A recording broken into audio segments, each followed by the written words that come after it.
food, drugs, or ideas, what you consume influences who you become. On the Mind and Matter podcast, we learn together from the best scientists and thinkers alive today about how your mind-body reacts to what you feed it. Before starting Mind and Matter, I spent 10 years in academia doing scientific research. I got a PhD in neuroscience where I focused on neuroendocrinology and the neurobiology of behavior, and before that, I specialized in molecular, developmental, and evolutionary genetics. I use my scientific background to help parse and translate the information that guests share on the podcast. In addition to the podcast, I write long-form written content inspired by the show where I integrate what I've learned across episodes. I also have a free weekly newsletter where I provide you with upcoming guests, share links, and provide commentary on scientific studies and research that I'm reading, and more. Visit mindandmatter.substack.com to find all of my content.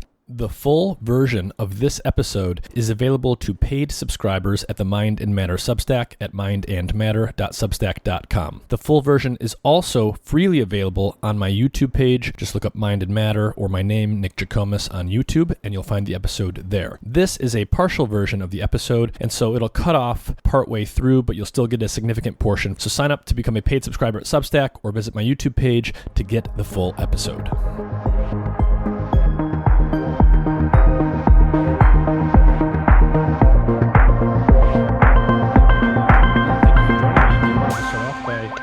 Who you are and what you do?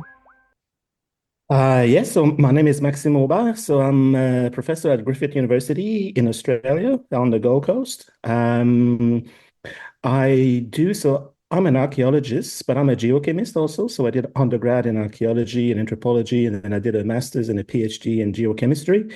I do a lot of stuff about human evolution. So what I'm focusing on at the moment is dating things. So I've got a project dating cave paintings in Southeast Asia. So that's one of the things that I do at the moment. And I think that's why I'm here to talk about that. Yeah, among other things, probably. But so you've done, so you're an archaeologist, but you have a geochemistry background. So you know a lot about how to date the rocks and the minerals and work with that physical material. Yeah, exactly. So my first interest was like history and then archaeology. And then I started a degree on that, and I started a master's in archaeology. And then I had an opportunity in my life to came to Australia to work with someone, and then I realized I needed to do more science. So I changed my master's in archaeology to a master's of science, so in geochemistry. And then after that, I did a PhD on that. But I had an idea that I thought we could do to date cave paintings. So to do that, I mean, no one was doing that really at the time. And the reason was that the machines that was needed to do the kind of dating that I wanted to do, which is it's called uranium series dating. You needed quite big samples, and it was a prototype of a machine that was developed in Germany, but the prototype was in Australia at the Research School of Earth Sciences at the Australian National University. So I invited myself there, and then I essentially did my PhD there. I was enrolled in Canada, but I spent 90% of my time there.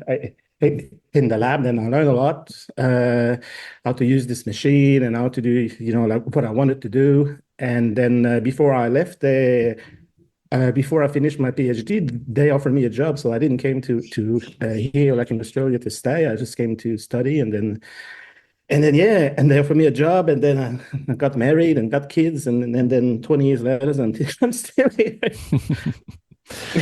So, yeah, before we get to some of your research in detail, can you just give us like a basic sense, like a basic survey of some of the most famous cave paintings in the world in terms of where they're located, if they're concentrated in certain regions, and how old they are? Like the one that I've heard of, that I've always known about, that I think a lot of people probably is the Chauvet cave paintings. Yeah, so Chauvet Cave, so it's in France. So there's a lot of cave paintings and cave art in Western Europe. They're mainly located in southwest of France and Spain also, like mainly northern Spain. So the cave is usually really deep inside caves, and it's usually, not always, but it's usually made of black charcoal. So it's either a drawing or paintings made of black charcoal. The oldest one there, and probably one of the most famous, is Chauvet Cave. But that was only discovered in the 90s, I think. But prior to that, there was a Lascaux cave and there's Altamira in Spain. So they're really, especially Chauvet Cave is very spectacular. You have like large mammals like lions in like movements and rhinoceros and then so there's a lot of animals that don't exist in Europe today. So but when that cave was first discovered, people thought it was relatively young because of the sophistication of the paintings. Because there was an idea at the time that art starts simple, and then when it evolves with time, it gets more complicated. And now you had there like narrative scenes, and you had like like animals depicted in movements, etc. So radiocarbon dating was performed, and then it was shown to be about 35 or 36,000 years old. Hmm. I have some issues with the dating. I think they are probably quite old, but there are some issues with radiocarbon datings of paintings like that. But like Lascaux Cave, for example, is about 20,000. Altamira also 20,000. So the problem that I have with the dating when they do radiocarbon dating of pigments, because they can date the pigment themselves because it's made of like fossilized wood, for example, is that it doesn't date really when the painting or the like drawing was done. It dates when the wood, when the tree from the wood died. So Mm. if essentially I walk into Chauvet Cave today, and then I pick up a 40,000-year-old piece of charcoal on the cave floor and I write my name with it on the cave wall, it's going to Mm. date 40,000 years, right? Yeah, yeah. So it doesn't date when someone used it to make a painting, right? So that's the problem that I have with it. So it provides essentially a maximum age. Yeah. But most of the Um, paintings are probably somewhat younger than that. yeah, exactly. So, but they don't say that. So they say, oh, the painting is that old, which Mm. maybe, but maybe not. So there's a lot of animals that are still like that are depicted and that don't exist in Europe now today. So it's probably an indication that it's pretty old. There's a cave also in southern France near Marseille, which is actually underwater now. Like the entry is underwater because the like sea level rose. So we know that like so it's probably about 20,000 years old because 20,000 years ago the sea level was much lower and people could get in the cave and then made the paintings and the drawing in there. So we know it's old. There's been some study on Chauvet also where like the cave entrance had collapsed and all sorts of things like that they're trying to show that yes, it is really that old. But yeah, I just wish that they would express really that the dating of the pigment itself is actually only maximum ages. Hmm. And so you said that there's a lot of cave paintings in Western Europe and places in France and Spain, for example. Is that because humans were making cave paintings in that region more than they were making them elsewhere, or is it because the geology of the region is more conducive to preserving the artwork? Well, so we don't know really. So that's the thing. So the usually the paintings are usually done in limestone caves, usually Mhm. deep inside the cave. It's cold also, so maybe it preserves them better. But before we started doing the dating of the rock art in Sulawesi and Borneo, there was so not everybody believed that, but there was some sort of an idea in the field which was very Eurocentric that it's just when modern humans reached Western Europe that they became modern, that their mind developed enough that they became really modern. So it was really a Eurocentric view of the world because most of the research was done there, and people have been said that for centuries. And now, like, it's part of sort of the cultural identity of some culture. Like in France, for example, they learn in school that, it's part of their culture and they invented, like rock art and things like that. And and then when we started dating rock art in Sulawesi and Borneo, we showed that no, actually there's rock art there also that's as old as the rock art in Western Europe. And when we're pushing the dates now, it's even older. So it's either that rock art was invented at different places at different times or at the same time, or that rock art really is everywhere, but it's just like it's preserved in certain places. Mhm. Or also there could be, so I believe probably that when modern humans left Africa, probably 100,000 years ago, they had the capacity really to make rock art like anything they wanted. It's just when when you arrive at certain places and where your society reaches a certain point, that's where you actually need them. So, like for like signaling system, for example, your population grows and you need to like identify to something. So then it becomes part of your culture. But before that, if you're just a small group of hunter-gatherer, maybe you don't need to do it. Even though you have the capacity, you just don't have Yeah, the social need for what it's yeah. doing functionally. Yeah, exactly. And like as an example, I'm just thinking. So when my daughter was born, my son was not even 2 years old, and I remember we were at the hospital, and then he put his hand on the window, and then he did this, like with his Yeah. breath, and then he did a handstand. So I've never showed him that before, and he said, "Oh, look, my hand." So you don't need anything special, really. Like we Mhm. we know how to do this. We discover things. We just that's who we are as humans. Hmm. And so we're going to get to some of your research, which will take us to Southeast Asia, to some interesting places that you've been working on. But so you said when humans came, everyone sort of knows, I think, anyone who's listening to this probably, that at some point humans left Africa and we spread throughout the globe. Can you just give us Yeah. a basic sense of when do we know that humans first started leaving Africa, and approximately like when did they go west to Europe? When did they go east to Southeast Asia? Can you kind of paint a general picture there for us? Yeah, well, until not too long ago, we thought that was so modern human evolved in Africa. We still think that, but the oldest evidence was Homo kibis, so that was from Ethiopia. That was dated to about 200,000 years ago. So Mhm. I actually did the dating of that fossil itself. Mm. So that was dated to at least 200,000. And so that So 200,000 number, is that sort of the number that's what we roughly consider to be the age of anatomically modern humans? yeah. So that's like us, like anatomically modern human. Hmm. And then recently there was a paper that was published where there's an older one. So there's actually a skull also. So that was found in Morocco at Jebel Houd, and that was dated to 300,000. But there's argument that it's not fully modern human. So there's things in the skull, for example, that doesn't fit really like what we are today. So the interpretation is that it's probably modern human, but it suggests that there may have been different subspecies of modern human living at that time. And it's not until 200,000 years ago that really we all came together and it became really like fully modern human. And then at some stage, a group of modern human left Africa for some reason. And we think that could have happened about 100,000 years ago. And it could have been fairly exodus. So we think that there could have been some modern human that left. They made it to like Israel, where Israel is today, Saudi Arabia. There was a really old specimen in China also, but that has been changed now because the dating wasn't done properly or there was a bit of issues there. So there seemed to be probably an exodus out of Africa about 100,000 years ago, and that was failed. So the modern human didn't, like they probably got extinct or they came back to Africa. We don't know exactly what happened.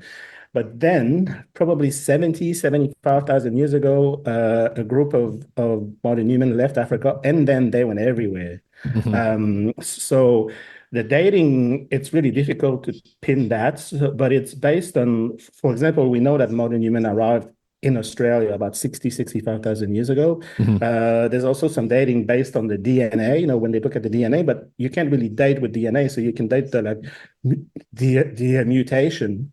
And this is based, if I'm correctly, on mutations of chickens and stuff. So it's not really a dating method.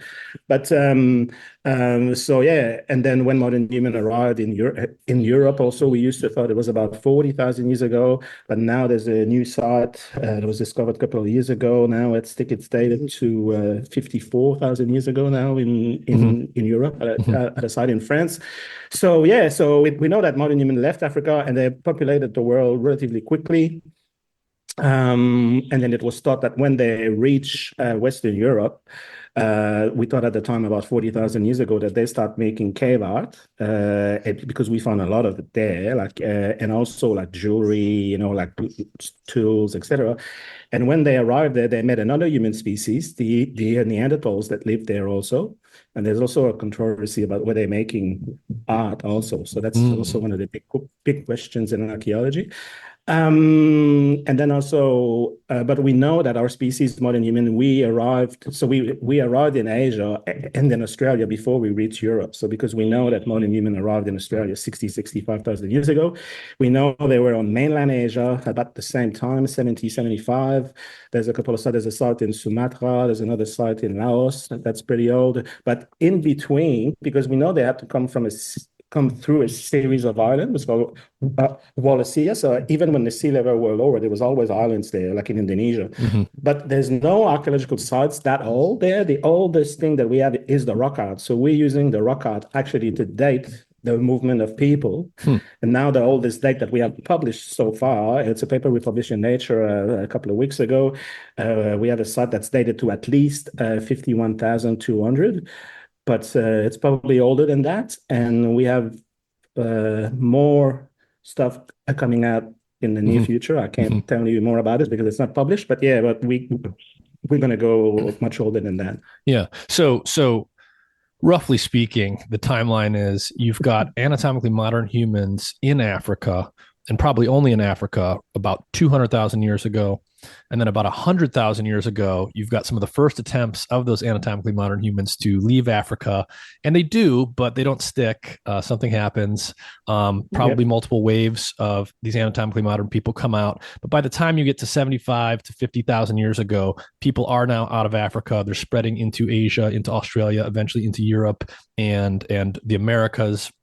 And the work, there's cave paintings in Europe, there's cave paintings elsewhere in Indonesia that we're going to talk about. But basically, we know that they were making cave paintings probably by at least 50,000 years ago, and we'll go into some detail there. And I'm sort of getting the impression already that this is the type of thing where things kind of keep getting older and older as we discover more over time. Yeah, exactly. So things get older as we discover more, but also we're developing new techniques also. So it's not just it's the method also that's improving. So I can talk about that a bit later. So I'll have to go through the method, how it works, etc., how we used to do it and how we do it now. But yeah, so the more we're exploring, we're finding more sites. The more dating we do, it gets older. But also it's interesting because and that's why I think it's probably has a much older. It's probably much older because the oldest art that we have in Indonesia. So now I said like dating to at least 51.2, but it's essentially very complex art. It's not something simple. You've got like narrative scenes. So it's not just handstand still. You got large animal paintings. You got there depicting human next to them. They're making actually a scene. All the three oldest ones in Sulawesi that we've dated, they actually scenes. So it's interesting because us as a species, we like to define ourselves as a species that likes to tell story. Well, this is the oldest evidence of storytelling is on the walls there in the caves in Southeast Asia. So it's a complicated thing. It's not really something simple. So to me, it makes me think that So yeah, like probably when modern human left Africa 100,000 years ago, they were fully modern, so they could do that.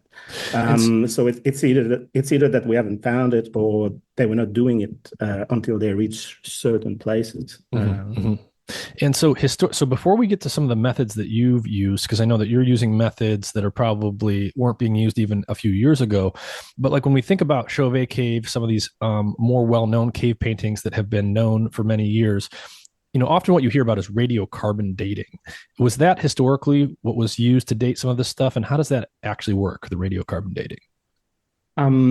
So what was done in the past, people still do that. So you do radiocarbon dating. So with that method, you can only date something that was alive before, like something that is organic. So in the case of most of the paintings in Western Europe, it's not all of them, but a lot of them they're made with charcoal, so black charcoal. So that's probably from a tree, that burned like at some stage in the past, and then you can date that with radiocarbon dating because so I don't know how much detail I can get into, but there's a few isotopes of carbon. There's carbon 14, carbon 13, and carbon 12. Carbon 14 is radioactive, so it disappears with time, and then we know at which rate it disappears. So it's produced in the high atmosphere we at a constant rate. Well, it's not technically true, but we know like it's produced in the high atmosphere. So everything that's alive today will have a known ratios of carbon 14 to carbon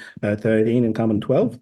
And then when that thing died, so if it's a tree or a person or like an animal, when it died, it stops actually exchanging carbon with the air. So the carbon 14 disappears at a known rate. So if we go and take a sample today, then we know, okay, so there's only this tiny amount of carbon 14 in it. And then we measure it compared to carbon 12 and carbon 13, and then we can calculate the age. So now, usually the limit is about 40,000, but then now, like they're pushing it back to about 50,000 in the right circumstances. So after that, it's still decaying, but there's so little that you can't see it. You can't see it. Yeah. So you just need like maybe in the future with better machines, you'll be able to push it further back in time. But yeah, so that's essentially how it works. As I explained before, it doesn't date the painting event. So when someone did a painting, it dates when the tree that made the charcoal died. Right? So essentially it provides a maximum age. So radiocarbon dating there's a couple limitations here. One, you can only date the age of formerly living things, and you can sort of triangulate the age based on how carbon is cycling through organic material over time and when it died. But there's also this other limitation of, as you mentioned, if you date the material the art was made with, it's the age of how old the material is. It's not when it was used to actually make the art. Exactly. And so how do you walk us through some of the more modern, sophisticated techniques that you've been using and how they work in comparison to something like radiocarbon dating? Yeah, well, maybe I'd like before to explain why I think rock art is really important. It's fascinating. It's because, so what we know about our past, like our really long distance past, it's only based on really on a handful of sites of like archaeological sites. So people go and dig, they spend like thousands, hundreds of thousands, millions of dollars to digging sites. And what you actually found is the trash of people, like people eat stuff or whatever, and they live the desk. So you have really a narrow window of the past. But there's a lot more rock art sites in the world. There's a lot more, like millions.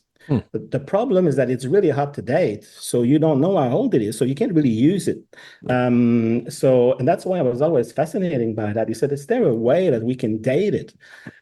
So then I learned about the radiocarbon dating technique, and then I saw the limitation of that, and then I thought, okay, so a lot of this rock art is in limestone caves, and then in limestone caves you have also like stalactite and stalagmite, like that forms in the caves. And I saw photos, and I remember from a book, and there was flowstone that had form on top of a bison in France in one of the caves, and I said, surely we can date that. And we can. So large speleothem like stalactite and stalagmite so they've been dated before with the uranium series dating method.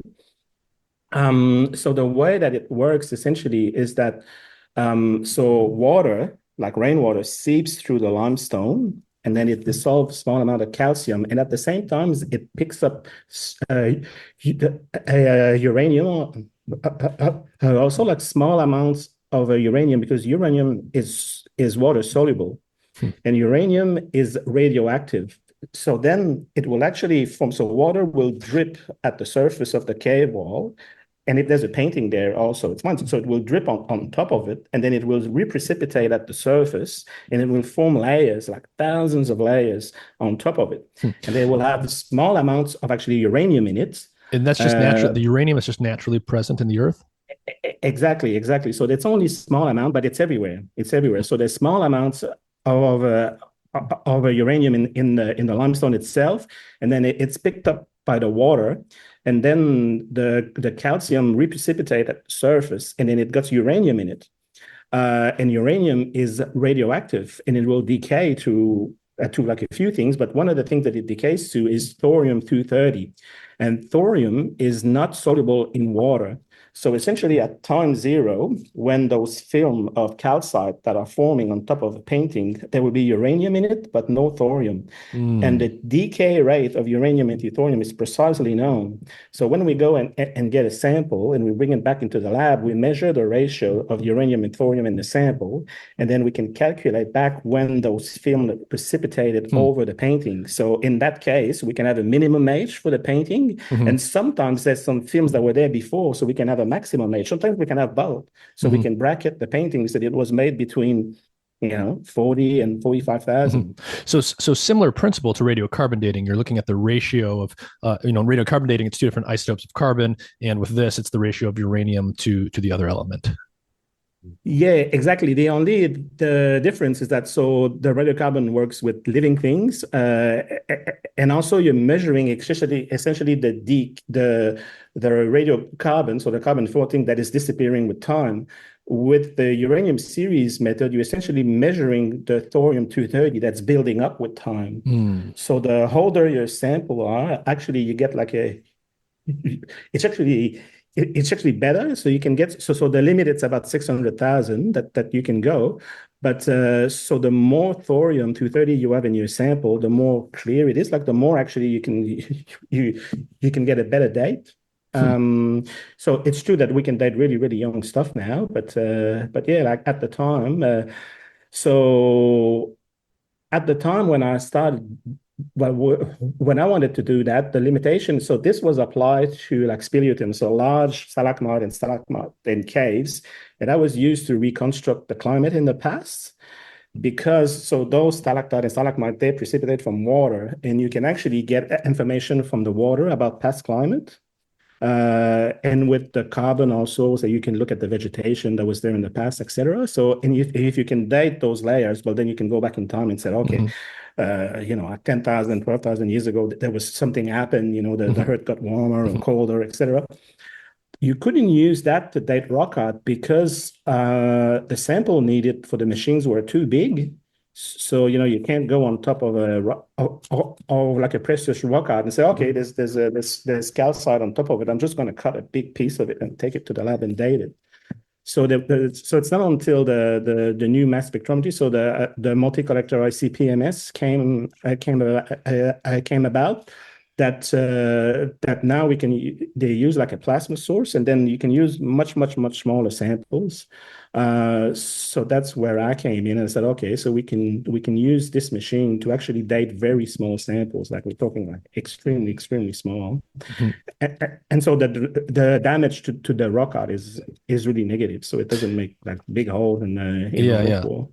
Yeah, I was going to ask you about that. Yeah, so over time, you guys can do dating with very small samples compared to what you used to. So there's less concern about actually disrupting the cave art itself. Yeah, exactly. So and even now we have another way of doing it. So which is even smaller. So before, what we used to do is we used to go in the field and we cut. So most of the time, what's forming on top of the rock art, essentially in Sulawesi, in Borneo, there was more flowstone, but in Sulawesi, there's called cave popcorn.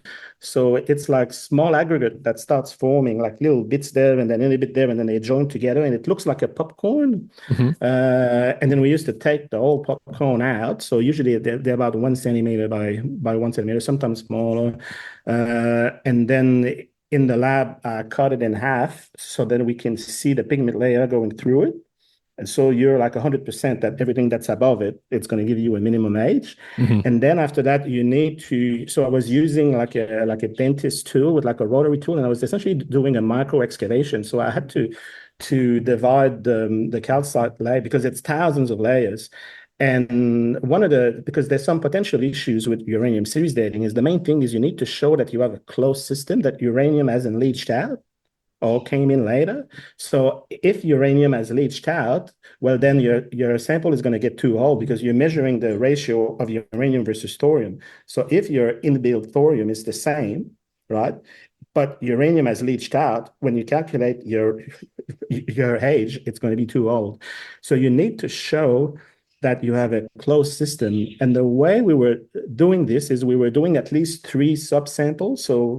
So as I said, there's thousands of layers, but with like a little drill, we do excavation. We start from the surface and we divide it into 3 or 4 or 5 subsamples, and then we have to show that they're in like chronological order. So they're younger at the surface and they get older towards the pigment layer. Mm-hmm. Because the idea was that if uranium had leached out, you would have actually a reverse stage profiles. So they will get older towards the surface. And that never happened. So we never really saw that. But so that's what we were doing. But there was some criticism of that. People saying you cannot be sure that you don't have any leaching in small samples like this. And it only works on big speleothem, etc. And even if you do that, you're never sure that the first layer that's closest to the pigment layer doesn't have any leaching in it. So I had an idea of doing something instead. We've developed this to date, actually bones. I can go into that in details, but we're using laser ablation. So instead, and that's what the new paper that we published in Nature a couple of weeks ago. We had a really old site, but also we're using a new method. So we still get a sample in the field, but we don't need a sample as big. So we're using a little core now, like a 5 millimeter core. We drill that, so it makes really small hole. And then after that, we cut the core in half, and then we map it with a laser ablation system. So we actually map all of the U series isotopes. So we're measuring uranium-238 to 34, thorium-230 to 32, etc. And we're actually having an isotope map distribution of your samples, and then you can see what's going on. And then you can see that if there's any leaching of a uranium, you'll see it. And sometimes we can actually see it on 2 samples. We can see it in small places. But the beauty of it is that after you have all of the data, so you have your map, you can calculate ages wherever you want after that on the map. So the data is there and you can go back as many times as you want. So we can identify, okay, so there's a little area of leaching here. We don't want a date from that. So we're going to calculate a date from here, the closest to the pigment layer as possible. Then it's going to give you like the oldest minimum age. And then you can get like ages above, wherever you want. You can calculate ages. And that's the beauty of it. And that's faster, that's cheaper, and the resolution is better because we're using like a 50 micron spot size, so you can get closer to the pigment layer. So because we're not dating the pigment, so we're dating what has formed above it. So the closer you can get, the older your age will be. Mm-hmm. So, and that's what we are doing now, and we're not going to go back to the previous method with the solution because, well, I call it solution, but it's a lot of work. You need to micro excavate the powder. Then there's a lot of chemistry involved, and it takes a lot of time. Yeah. And it's not as good as the laser. Yeah. So in essence, using this new dating method, this newer technology, you're not dating the pigment of the cave art itself. You're taking samples of the geology that's sort of formed layer by layer on top of the actual art. It's more sophisticated, it's more sensitive, so you can date things with more precision. You can go back further in time. And you mentioned Sulawesi, this site where you guys were excavating. Can you tell us a little bit more about this? So let's just start. Where is this, and how did you actually start looking there? Why did you look in this place and not some other place? Yeah, well, we didn't excavate the sites where we dated rock art. Like my colleague Adam Brom is excavating some sites there, but there is rock art there, but we don't have dates on the oldest paintings. But yeah, it started there. I started to work there because so I don't know how much of the story you want, but at the time I was in Australia. I was in the Australian National University, and then I finished my PhD. They offered me a postdoc, and then I applied for. In Australia, you can apply for funding it's called the Australian Research Council. And I applied for a fellowship, which I got, and it was for 3 years. And I decided to move it to a different university. It was University of Wollongong. And then when I got there, then I was sharing an office with Adam Brom, who was working in Sulawesi doing digs there, like excavations. And in the excavations that he was doing there, he was finding a lot of ochre, like in really old layers. But he didn't know if it related to the rock art. But there's a lot of rock art there, and it's been known for a long time. But most of the people thought that the rock art was relatively recent. They thought that it was dated to the Austronesian period. So Austronesian is the first farmers that arrived there. We think they arrived from probably Taiwan, maybe 4,000 years ago, and they like introduced rice and farming and etc. So people in general thought that the paintings there dated to that time. And then one time Adam went to a rock art site on a Sunday or something, and then he was looking up, and then there's lots of handstand sills, and then he saw those small nodules on top of it. And then when he came back to the office, he showed it to me, and I said, "Yeah, they're like cave popcorn. I'm pretty sure we can date those." And then it's a long story. We asked for funding from the university. They didn't want to help us. So I said we were broke, so we just paid. I paid myself tickets. Went there. I went at the back of at the back of a motorbike, going around and looking at caves, and then and took some samples, and then brought them back to the lab. And then I was like, "What?" Like I was like 40,000 years old. So yeah, so that was a big shock and a big discovery at the time. So you didn't necessarily expect this ahead of time. You didn't have reason to think it not would be at this all. old. It just happened that way. Yeah, it just happened that way, and then we dated that more. One like we had like at the time we didn't have any sample over like animal. There was only hand stencil, and we dated. I think it was 3 or 4 hand stencil, and we had multiple dates, per because we're doing all those sub layers. And then something very frustrating happened is that we wrote a paper, we sent it to the most prestigious scientific journal in the world. We said surely that's going to get in. And then it was rejected.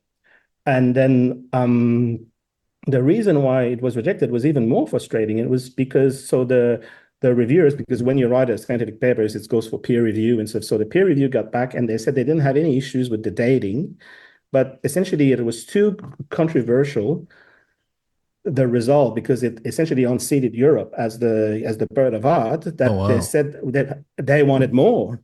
But I've seen a lot of papers in the journal with less evidence than that. So then, and remember, we were broke. So then people were said, "Oh, what do we do? So do we just submit it to like a different journal, which is less impact factor and etc." But at the time, we were really young in our career, so a paper in the top scientific journal in the world will help your career a lot. So we said, okay, we'll just bite and then we went back the next year. We got more samples. We got like an animal as well. So essentially figurative art. We got more and stencil, and then we changed the paper. We sent it again. We did because when you submit a paper, you need to write a letter to the editor. We did a better letter explaining why this is important, and then it got accepted, and then it got published, and it was put on the front cover of Nature. And then that it was in 2014, so 10 years ago. And also, so there's Nature and there's Science. It's the two biggest multidisciplinary journals in the world. And Science, every year they have a top 10 scientific breakthrough of the year. So they picked that up in the top 10 scientific breakthrough of the year. Hmm. So then we went on from there, and then we made that list another time also a And couple of and years and later. so these cave paintings that you're talking about, how old are the older ones, and what are they actually painting? What were the humans interested in depicting? Yes, so the oldest one we've got so far, so that's the one we published a few weeks ago. It's so the minimum age, because we're dating the calcite on top of it, is 51,200. So it's a site called Yang Karampuang. So it's in southwest Sulawesi. So Sulawesi, it's an island in the Indonesia. So it's immediately yeah. So okay, you're sharing it on the screen. So yes, so that's that one there. So essentially a depiction of a pig, and there's at least 3 human figures next to it. I see. We think So the so the pig is this structure here, yeah, and then yeah. these If you smaller figures next to it are supposed to be human depictions. Yeah, there's 3 human figures. So this is a drawing of it because it's hard to see. The problem is that the when it's the rock out there, the preservation is not very good because it's very old, and it's mostly preserved at the entrance of the cave, unlike in Europe when it's deep inside the cave. Um, I think I'm not sure if it's because people just painted it at the entrance. I don't think so, but essentially the surface of the cave wall is peeling away. Hmm. We're not so sure what happened. We think there's salts forming behind the surface. So anyway, the rock art is disappearing. Like with time, and the more deep you go inside the cave, you can see that the wall, like the old surface of the cave walls are gone. It's the newer surface, the fresher surface. And I remember one time I was walking in a cave really deep. You can see, okay, this is all the new fresh surface. And then you can see a little bit of the old surface and you can see bits of fingers there. So you mean, oh, okay, so this whole thing was painted. But what we see Mm. today, it's is 1% or less than than 1%. So yeah, so it's difficult to see because of the essentially it's flaking off, but also the ones that we can date, they're the ones that have the calcium carbonate formation on top of them. So it's make them even harder to see. Hmm. So this pig there, like is covered with those cave popcorn. Hmm. How do But you how do when you you look in details, you can see them. Yeah. And when you discover these initially, how do you find them? Are you just looking with the naked eye and you guys are just really good at picking this stuff up, or do you have to use some kind of scanner or something to sort of to actually see that something is there? No, well, I didn't discover that site, but there's a whole team, right? So it's not me. So there's a whole team, and there's a whole team of local people also, from the local office of the preservation office, and there's an archaeology office also local there. And every year, they go and survey and stuff, and they find like dozens of those sites every year, Hmm. dozens. Hmm. And then when they have some good ones and stuff, now I've trained some people how to recognize some with samples on it for dating and stuff. And then I go back after, then I say, oh, okay, yes, that's a good one to take a sample, and then we Hmm. take a sample and we date it. So our team, we have discovered also new sites, but we also work a lot with the local groups Hmm. there. And so and Uh, so this image here, from the recent Nature paper. So it's a pig with three humans. It's at yeah. least 51,000 years old. Can you tell what the scene is supposed to be showing here? Like, are these human hunters that are hunting the pig? What's the story being told here? Do we know? We don't know really. Like the preservation is pretty bad, so we don't really know. They seem to have objects in their hands. Yeah, So yeah. and one is making contact Yep. with the pig. A So we good think guess really is it could be that a hunting scene, and those could be spears or they something. they could be. So, but we don't know. But there's another one that's it's in the same paper, but we redated. Hmm. So there's a site called Bulusipong 4. So I think it's going to be above that. And that's a site which, because clearly you can see it's a scene or Mm. like a hunting scene, that one here. And then you have multiple uh, animals there. So there's pig and there's a Noah. So I don't know if you can see on the left-hand side, there's a human we call a therianthrope because they're not fully human. So I can come into that Yeah. in a minute. But that one looks like to have a spear or a rope in its hand, Yeah. and it's got a tail. So Huh. so there's a tail, and then you have lots of pigs and an anoa, and completely on the right hand side you have an anoa. Well, there's two. There's a head and there's a full anoa. Next to it on the left, there's a series of small figures. They all have some rope or spear, and they have like animal attributes. So once they got like birds Hmm. Hmm. head or Hmm. or something like that, which is quite interesting because we published that site for the first time a couple of years ago, also in Nature, and that was also picked up by Science as the top 10 scientific discovery of the year. And we dated that scene at the time at least 44,000. We redated it with the new laser method to 48,000 Hmm. at least, so it's minimum 48,000. But at the time, it was the first really scene that we saw in the rock arts. The first time I saw like anything like that. So it's then at the time we said, well, it suggests that, yeah, like human at the time were not just making stencils and Yeah. figurative art, they were making complex Yeah. art, they were Yeah. They're not making they're not just tracing their scenes. hands or writing, simple Exactly. shapes. It's So telling a story of some kind. it's a story. So that's the first evidence of storytelling. Hmm. But what's also interesting is that they're depicting not quite humans, but like what we call therianthropes. So they're half human, half animals, Yeah. and that's a concept in archaeology. The oldest one that's known in archaeology prior to that was the lion man, a carving from Germany, dated to about Yeah. Yeah. 40,000. So And this is pretty so common, right? These therianthropes, these human animal hybrids in cave art. Yeah, but the thing is, in Europe, it doesn't. I may be wrong, and there could be some like small examples that are older, but usually it starts appearing at about 20,000 Hmm. years ago. So in Southeast Asia, like in Sulawesi, it's much older. And it's interesting because so before when we dated instance, okay, so they're making paintings, that old, and then after that you got large animal. Okay, so they're making figurative art, and then they're making a scene. But now they're depicting something that doesn't exist, right? Right, right. So then it gives us essentially a view into their mind. So at the time they were capable of conceiving of things that don't exist. So that's the Hmm. birth of a spirituality, of religion, Yeah. etc. It starts Yeah, they're from able it to starts from imagine that. things that aren't there in front of their senses, Yeah, yeah. or And that's perhaps what come to them from their dreams or something like that. Yeah, exactly. And that's what rock art and rock art dating like enables us to do. Like we can't go in the brains of the people in the past, but we can look at the pictures that they Hmm. Hmm. produce. And so let's deconstruct this scene a little bit. So we've got hand stencils. People were tracing their hands. We've got these therianthropes, which are human animal hybrids. They look human like, but they've got some animal characteristics. Most of them are holding something. Is it a rope? Is it a spear? We can't say. You've got the pig here, which they may be hunting, but again, we can't say. You've got more of these human figures, and then you've got anoas. Those look like antelope of some kind. Yeah, it's a type of dwarf bovid. So and that's endemic there, like to Mm-hmm. Sulawesi. It's found nowhere else on the planet. Mm-hmm. And so people are doing this 50,000 years ago. um they're telling a story, right? So they're not just hand stencils, they're not just abstract shapes. There's some kind of narration happening here.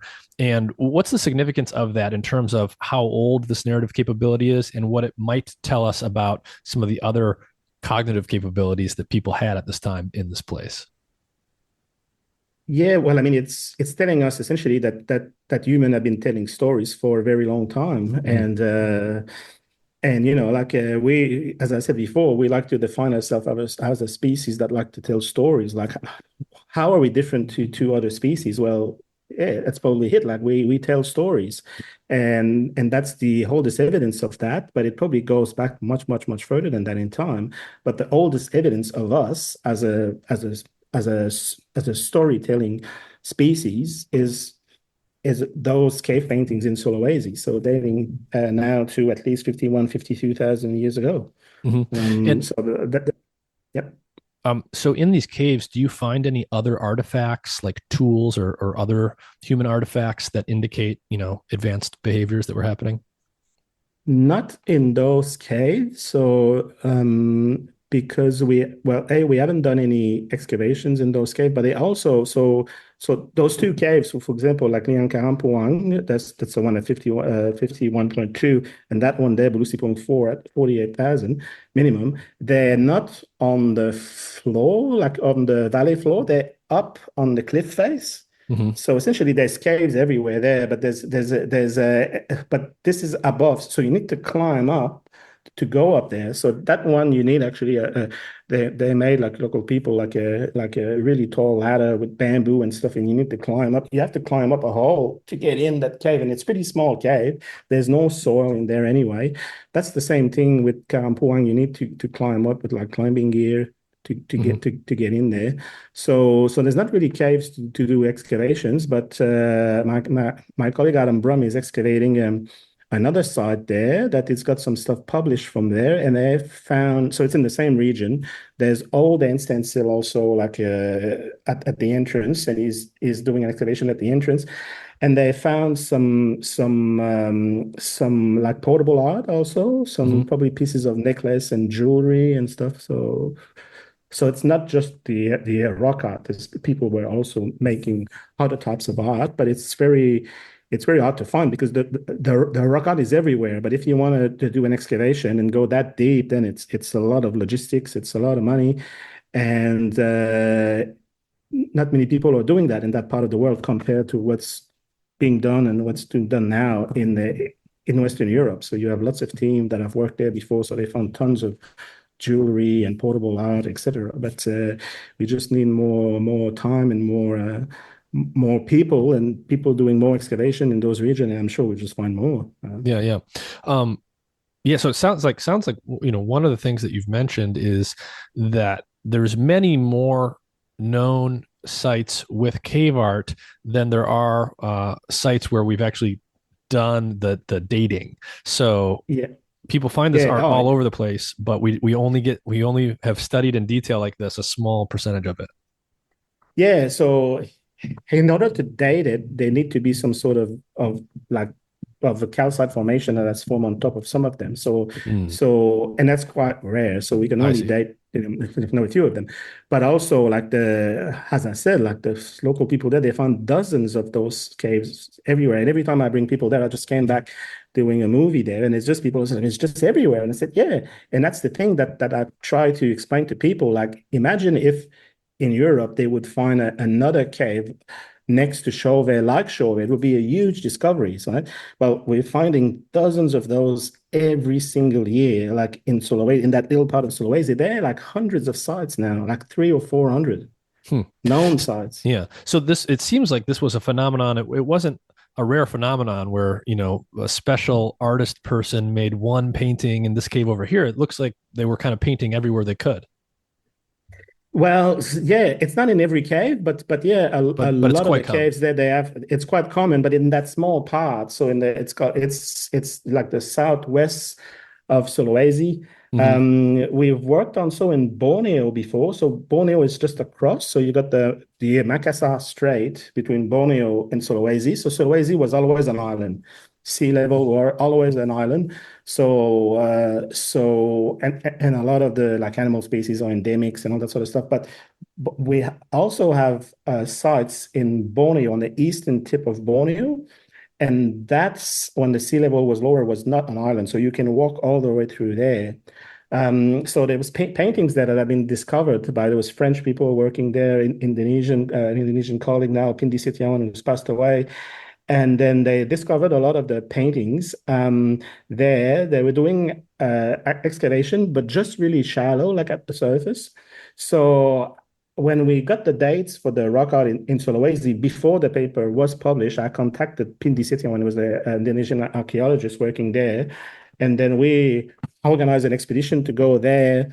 And then I collected some samples for dating, and we got some really old dates for rock art there, like dating back to at least 40,000 as well.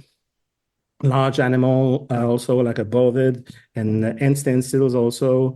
But what was interesting also there is we managed to get a few of maximum ages also, because as I explained, we can date the calcium carbonate that's fallen on top. But sometimes it's most of the time they paint it straight on the rock wall, Hmm. but sometimes there was also calcium carbonate on top of the rock wall, and then they put a hand or they draw Hmm. something. And in Borneo, there, when we look at all of the rock art, there seem to be at least two different style of rock art. So one is large animal paintings and hand stencil in red, Hmm. and then you have hand stencil also in purple, and human figure in like purple. And they most sometimes these hand stencil they decorated them from the inside, look like tattoos and stuff. And then when they're at the same place, they're always superimposed on top of each other. So it's the red one first and the purple on top. Hmm. So we said, okay, so there's some sort of a pattern here going on. And when we did the dating, we realized that yes, there's actually two different phases. There's the red phase. It's at least 40,000. It could be much older than that. And then it stops at about 20,000 years ago, like the last glacial maximum. And then the new rock art phase, like the younger one, the purple one, starts at the last glacial maximum. So, which is quite interesting. So it's different, a team, they're depicting humans in the rock art, they're decorating their hands, and it's happening 20,000 years ago. And 20,000 years ago, it's the last glacial maximum.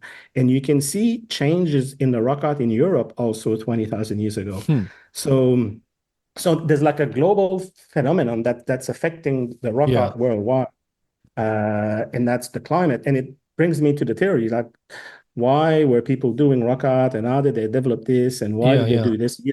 You never really know, because the only way is to have a time machine and go and ask them. Hmm. But so you can only speculate. But when you look at evidence, you can say, oh, okay, so maybe it's linked to like population.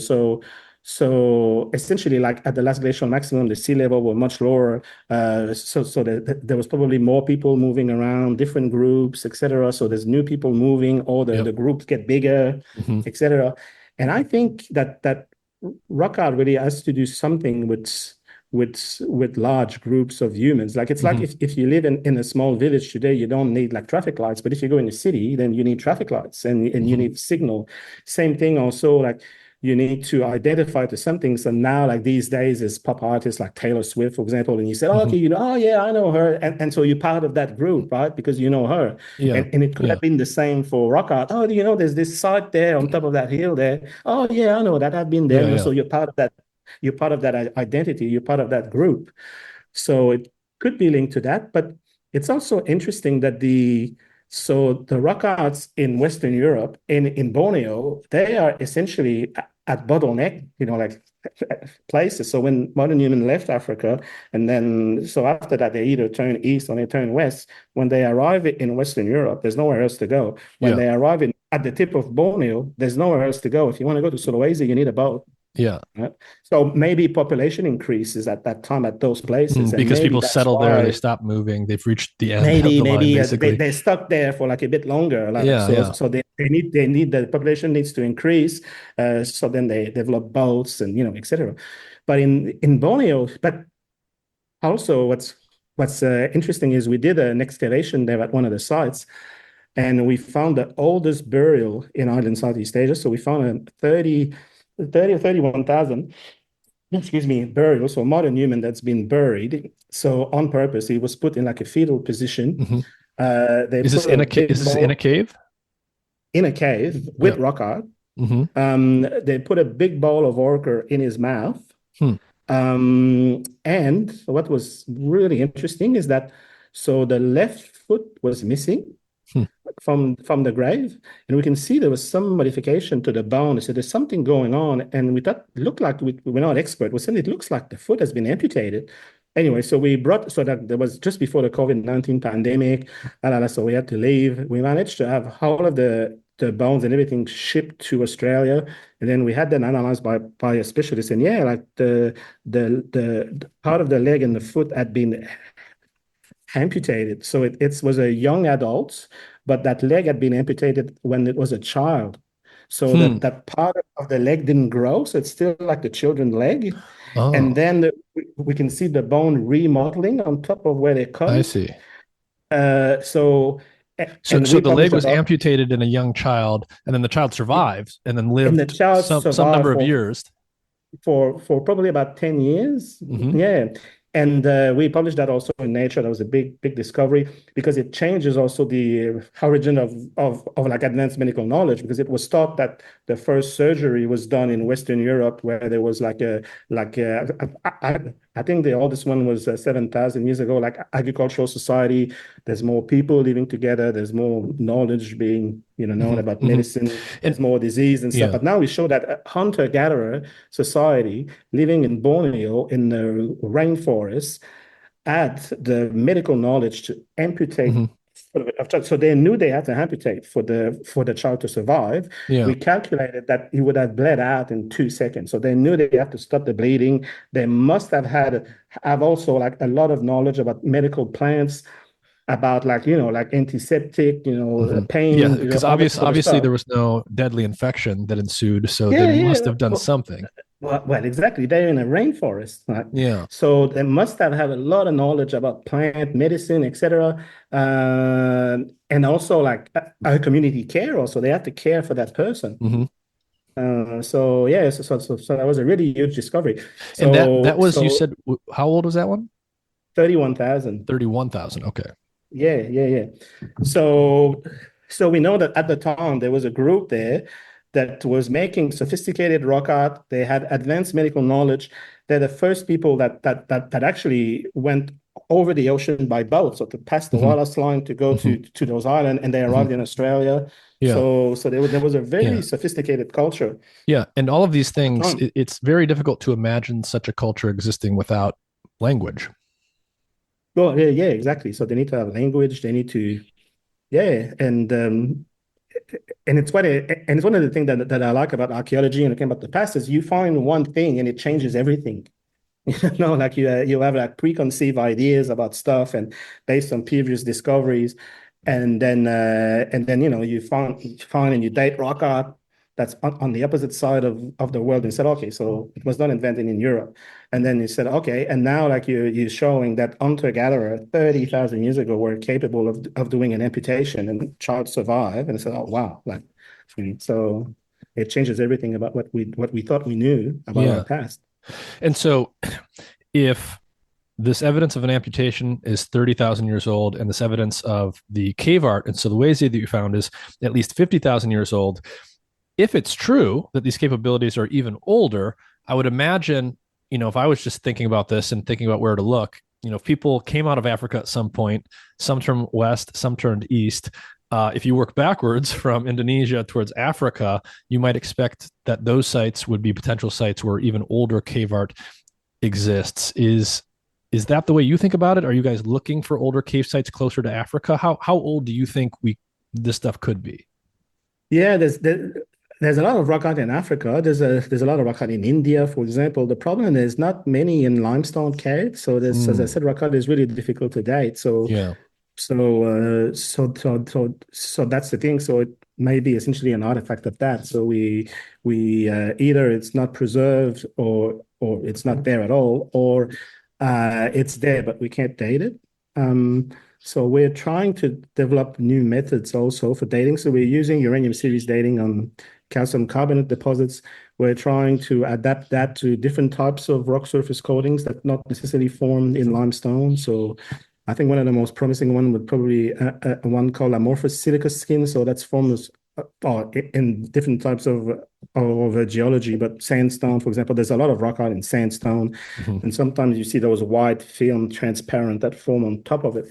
And I think we can probably date that with uranium series dating, but they're really thin. So with the laser ablation method now, we think it's probably going to work, but we're trying to develop. It's complicated, but without going into too much detail, we have to develop standards that we can use to do the dating. So we're working towards that at the moment. But hopefully in the future we'll be able to date rock art not just in limestone. Mm-hmm. And so one thing I want to clarify, actually, so this narrative cave art that you found in Sulawesi is 51,000 years old or older. Is that the oldest narrative cave art, or is that the oldest cave art period? Well, it's the oldest cave art period that's attributed to modern, that's been dated that we know of, that's attributed to modern humans. But and then if I mention that, then we start dwelling into the big question is, did other species did rock art is art? So that's one of the big questions. I actually give a guest lecture at uni on that topic, but because there was a couple of sites in Spain a few years ago that was dated with uranium series dating to 60, 65, 67,000 years old. And there's been a lot of controversy about that. There's lots of papers that are criticizing that. There's a paper with like, I don't know, 20, 30 archaeologists, and they said that's wrong because people have been studying that site and those painting for a long time. Like you cannot deny all that knowledge, But and we wrote a paper also criticizing that. We didn't criticize the dating method as such, the uranium series dating, but we criticized that because we're not dating the pigment itself, so we're dating what has formed on top of it. So the relationship between what you're dating and the pigment needs to be 100% clear. Like you need to be 100% clear that what you're dating is actually 100% related to the pigment layer. And in Europe, in those caves, to my opinion, it wasn't that clear. And the reason is because they're not, as far as I understand, they're not allowed to take a sample through like the pigment layer. So they actually use a scalpel and they do like a sort of cone-shaped thing. So they scrape the coating like this, and they stop when they think they're just about to reach the pigment layer. They see a bit of red and they stop there. And the problem with that is that you're not 100% sure that it's the pigment layer that's underneath it, because sometimes you have natural red, color that form on top of the painting. But also is that so those things, so it's also cave popcorn, like the deposits, and they form it's on to explain on like this without having like a visual, but it's essentially small clusters that start really tiny, and Hmm. then they join together and they form a bigger cluster, et cetera, et cetera. So you could have a little cluster that's tiny, like a few microns that start on the cave wall, and then someone go there and do a painting, let's say a hand stencil next to it. And then that cluster grows, there's other cluster, and then they join together, and then eventually it's on top of the painting. So if you take that sample, but because they're taking essentially a cone, and let's say that what they're exposing in the middle is the pigment layer, it's possible that part of what they're taking on the side of it was there before the painting was made. So just a tiny bit of that mix into the rest of the sample will make it too old, right? So that's why you need to really make sure that 100% Hmm. of all of the material that you use for dating is on top of the pigment layer. There cannot be any ambiguity about that. And there was ambiguity about Hmm. the relationships between that. So that's Hmm. my issue there. But I don't have any problem with the concept that Neanderthal could make rock art, and why not? But I think it hasn't been It like hasn't been so definitively shown yet. yeah. So, with the narrative cave art that you found in Sulawesi, that's 51,000 years old or older, how do we know that that was anatomically modern humans that made that? Were there any other subspecies of humans in that region at the same time, or do we think it was only anatomically modern humans that were present? Well, that's that's the $1 million question. The so we think it's probably modern human because we know that modern humans were there at the time.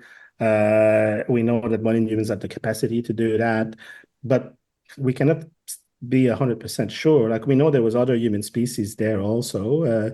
There's the Denisovan who was around, um, which is another human species. Like you have a Neanderthal and you have Denisovan.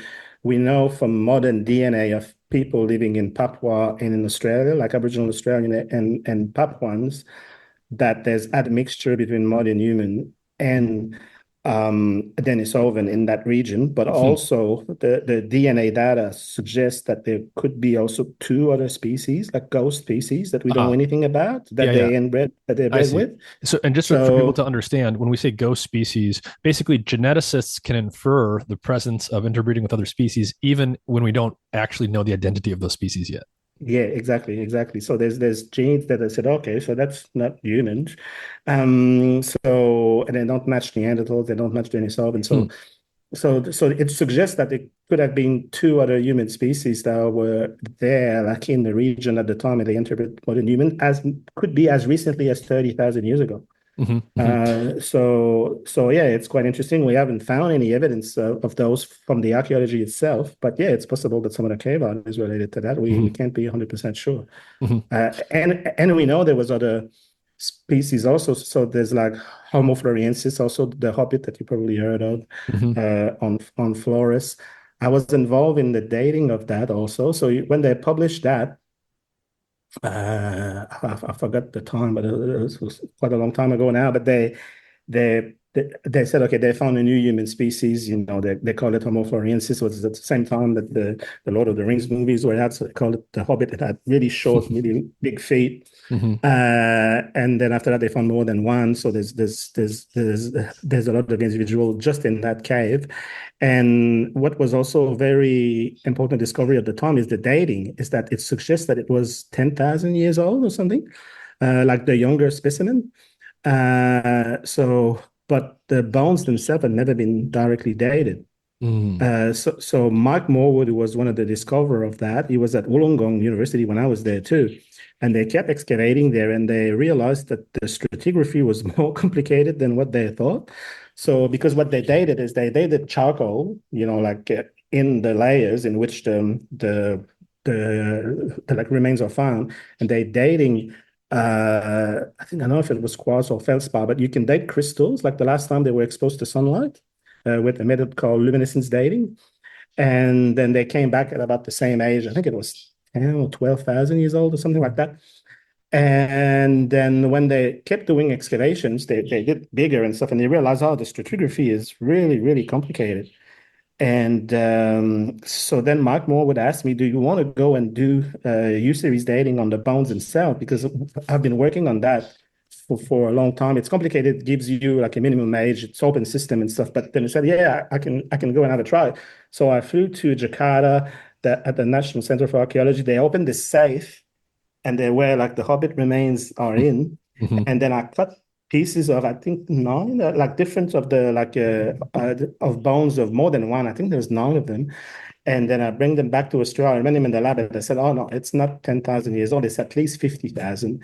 Hmm. And the stegodon, there's like pygmy elephant, they're at least 60,000. So it's probably about at least 60,000. So it means they probably got extinct when modern human arrived there. They're not well. They didn't coexist with modern human for For like very 40, long. 50,000 for 40,000 years. So yes, so that changed the whole view on that at the time.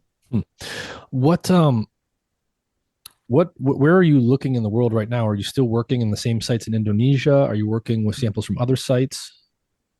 Yeah, we're working still in Indonesia. So we're working in Sulawesi also. We've got lots of samples from there. We haven't run. We're working in Borneo also. We got new rock art samples that we got from there also from another the same area, but a different mountain that we never worked at. It was too far, but it's already really remote there. Like in Sulawesi, it's easy. It's next to towns and people's farm and stuff. But in Borneo, you have to go for months, like in the jungle, and it's pretty remote. So we go up a river and there's a ridge, yeah, with caves, and that's been explored. But there's another mountain from another river further up, and it's called Tondoyan, and we've never been there. So we managed to go there and we found rock art, but we just explored a little bit of it. So we want to go back and do some more exploration. But we haven't processed the samples yet, so I don't know the dates. Even if I knew, I wouldn't tell you.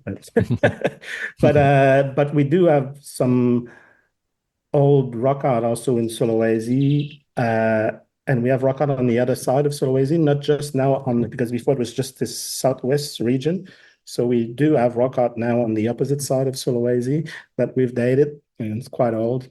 And so we're exploring further east also. So I'm going in about 3 weeks' time. I'm going to Misol Island. So it's a small island west of West Papua. So it's part of West Papua province of Indonesia, but it's an island.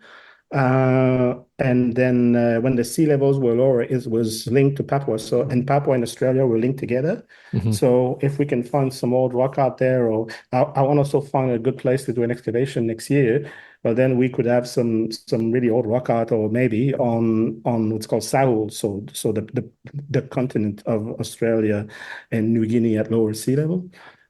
So that's what we're missing at the moment. We have old rock art on mainland Asia, Wallacea, which is the islands in between, and now we're trying to get some on South, like Australia, Mhm. Papua. Mhm. When we take sort of a broad view of human evolution, I've talked to various paleoanthropologists on on the podcast before. It seems like the story of human evolution's been revised substantially, sort of over and over again. We keep discovering, these new species of humans, the Denisovans, the hobbits, a Homo naledi story out of South Africa. We keep discovering that, certain things like cave art, like the work that you've done, are, older and older than we used to think. Certain things are happening in different parts of the world that we thought were happening just in Europe, but they're happening in Indonesia even before that, et cetera, et cetera. What are some of the lessons that you've learned as an archaeologist and a paleo guy in this field about the story of human evolution and how attached we become to certain stories and how much we still have to learn? Yeah, well, I think you have to be open-minded. That's the first thing. You need to acknowledge that what we know is based on a handful of pieces of evidence. So you just need one more pieces and it changes the whole lot. So and that's why it's interesting. And that's why it's interesting to do that, because you you go and look somewhere that people haven't looked before. You date stuff that people haven't dated before, and then you find new stuff, and then you say, okay, and then it changes everything. Why? Because what we know is only based on a handful of data. So yeah, it's interesting. Also, not just the dating, but the genetics now, we can find out. We talk about other species that were inbreeding with us. We got full genomes of Neanderthals. We know that Neanderthal and modern human mixed together, and Neanderthal and Denisovan and modern humans. All We all mixed together at some stage in the past. So yeah, as the science evolve, also we're finding lots of data. So we're trying to piece this complex puzzle together, but we only have little pieces of it. So and sometimes you have to look in the right place. And I remember there's a scientist in Canada, Henry Schwartz. He wrote in one of his books, I think he says, Archaeology or the study of human evolution. It's like a person that gets out of the pub at night and then he lost his key, but he's looking for his keys under the lampshade because the light is better there, right? But they're not there. So it's essentially what we're doing. So we're trying to break that mold and look somewhere else, but we always tempted to look where it's easy.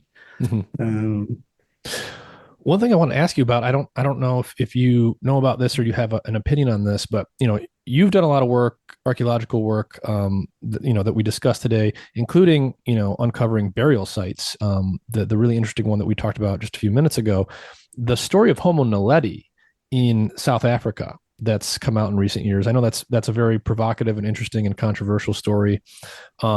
The claim is that they found evidence of burials that are, I think, a couple million years old in that species in South Africa. Do you think that's true? And whether or not you think that part of it's true, what are sort of the oldest burials that you are convinced of? Well, I don't think that's true. One thing. So I think that, I don't want to get in trouble here or get sued or anything, so I have to be what I say, but essentially the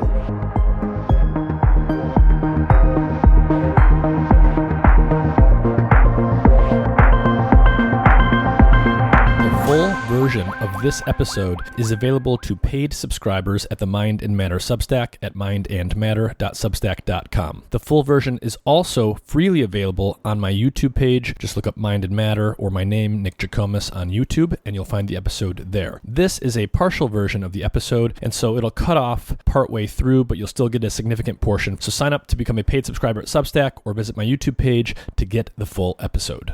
Hey everyone, I want to take just a minute to tell you about a really cool health monitoring device I've been using called Lumen. It's a handheld, pocket-sized device with a sleek design. The Lumen device measures CO2 levels in your breath, which allows their technology to determine the extent to which your body is burning fats versus carbohydrates. Lumen helps improve your metabolic flexibility, your body's efficiency in shifting between using fats and carbs for energy. I use this device in the morning or before bed or after meals or after workouts to track my metabolism. With just a couple weeks of use, I learned a lot about which foods were causing my body to burn mostly fat, mostly carbs, or both, as well as how long I needed to fast and how hard I needed to exercise to promote fat burning. Being able to track whether your body is burning fat versus carbs will help you figure out how your body responds to your lifestyle and whether or not your weight loss and fitness strategies are actually working. Lumen is great for anyone looking to optimize their health for either weight loss or athletic performance. Their easy-to-use app allows you to track your results together with what you're eating and how you're exercising, and it syncs with other devices like the Apple Watch. Click the link in the episode description to learn more and use the code MINDMATTER, MINDMATTER, to get 10% off your Lumen device today. That's on top of the site-wide sale they are currently running, and the Lumen device is eligible to be paid for with FSA and HSA health accounts. Check out the link in the episode description for more info. This episode is supported in part by Athletic Greens. Their main product, AG1, is a comprehensive and convenient daily nutrition product containing 75 vitamins, minerals, and whole food sourced ingredients with less than 1 gram of sugar per serving, no nasty chemicals or artificial anything. It's gluten and dairy free and compatible with paleo, vegan, vegetarian, and ketogenic diets. AG1 is a quick and convenient way to supplement your diet to help ensure your body is getting the nutrients it needs. It comes in powder form, and you can mix it in water and drink it, or you can put it into a smoothie or a shake or something like that. I mix it into water and drink it, and it's super convenient. If you go to athleticgreens.com/mindandmatter, Athletic Greens will give you a free 1-year supply of vitamin D and 5 free travel packs with your first purchase. Their vitamin D product comes in tincture form, so you just take 1 drop each day. A large fraction of the population is actually vitamin D deficient, especially in winter months when we get less sun exposure, and vitamin D is super important for the proper function of the immune system and for a variety of other things. So visit athleticgreens.com/mindandmatter patreon.com/mindandmatter or click the link in the episode description. You'll get a free 1-year supply of vitamin D with your first purchase.